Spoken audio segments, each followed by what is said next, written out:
اعوذ باللہ من الشیطان الرجیم بسم اللہ الرحمن الرحیم السلام علیکم ورحمۃ اللہ وبرکاتہ المغفرہ۔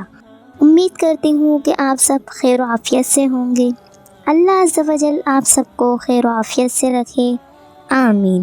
ناظرین، میرے ایک بھائی کا سوال ہے کہ اگر بیوی اینل سیکس کے لیے رضامند ہو تو پھر اس کے بارے میں شریعت کیا حکم دیتی ہے؟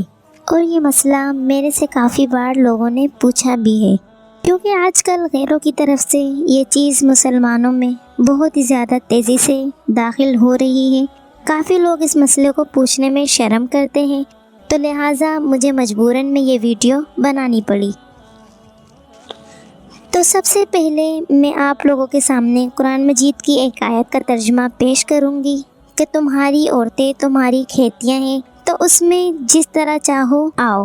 تو اس کی تفسیر میں یہ بات واضح ہے کہ اپنی عورتوں کے اس مقام میں جمع کرو جہاں پر اللہ تعالیٰ نے تم پر واجب کیا ہے، اور وہ آگے کا مقام ہے، اور پیچھے کے مقام میں جمع حرام ہے۔ طریقہ چاہے جو بھی ہو، لیکن صرف آگے کے مقام میں ہی ہم بستری کر سکتے ہیں۔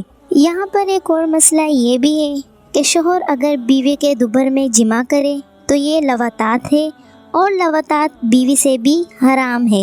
اور یہاں پر ایک اور بات بھی کہی جاتی ہے کہ میری بیوی میرے لیے حلال ہے، تو اب میں اس کے ساتھ جس طرح کا بھی ریلیشن قائم کروں تو یہ میری مرضی ہے۔ تو اس کے بارے میں یہ لکھا جاتا ہے کہ شوہر کے لیے بیوی کے حلال ہونے کا مطلب یہ ہرگز نہیں کہ جو چیز حرام ہے وہ بھی حلال ہو جائے، بلکہ یہ اللہ تعالیٰ کی حدیں ہیں، اور ان حدوں سے آگے نہ بڑھو۔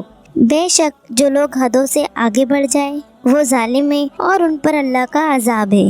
اور حدیث پاک میں حضرت محمد صلی اللہ تعالیٰ علیہ وسلم نے فرمایا کہ جو شخص اپنی بیوی کے دوبر میں اور ایام حیض میں اپنی بیوی سے جمع کرتا ہے تو یہ حرام ہے، اور ان پر اللہ کا عذاب ہے۔ اور ایک جگہ حضور علیہ الصلوۃ والسلام نے فرمایا کہ ملعون ہے وہ شخص کہ جو اپنی بیوی کے دوبر میں جمع کرے۔ اور حضرت ابو ہریرہ رضی اللہ تعالیٰ عنہ سے مروی ہے کہ حضور اکرم صلی اللہ علیہ وسلم نے فرمایا کہ جو شخص اپنی بیوی کے دوبر میں جمع کرے تو قیامت کے روز اللہ عز و جل اس پر اپنی رحمت کی نظر نہیں فرمائے گا۔ تو لہٰذا ثابت ہوا کہ اپنی بیوی سے بھی لواطات حرام ہے، اور جو میاں بیوی اس حرام کام کو کرتے ہیں وہ سخت گنہگار ہے اور عذاب کے حقدار ہے۔ ان پر اپنے اس حرام کام سے توبہ استغفار لازمی ہے، اور اس حرام کام کو حلال سمجھ کر کرنے والے کہ ان کے بارے میں لکھا ہے کہ وہ توبہ بھی کرے اور تجدید ایمان بھی لائے۔ یہ اتنا سنگین جرم ہے، یہ اتنا ناپسندیدہ عمل ہے، کیونکہ یہ کام سب سے پہلے قوم لوط سے شروع ہوا تھا کہ اللہ کو قوم لوط پر اتنا غصہ آیا کہ اس بستی کو پہلے آسمان کے قریب کیا اور پھر الٹ دیا۔ تو جو یہ کام کرتا ہے ان کے لیے توبہ استغفار لازمی ہے۔ بیوی کی رضامندی کے بعد بھی یہ کام حرام ہے۔ تو لہٰذا میں امید کرتی ہوں کہ آپ سب کو میری بات سمجھ آ گئی ہوگی۔ اللہ عز و جل ہم سب کو دین اسلام پر چلنے کی توفیق عطا فرمائے، آمین۔ ملتے ہیں نیکسٹ ویڈیو کے ساتھ، تب تک کے لیے اپنا بہت خیال رکھیے گا۔ اللہ حافظ۔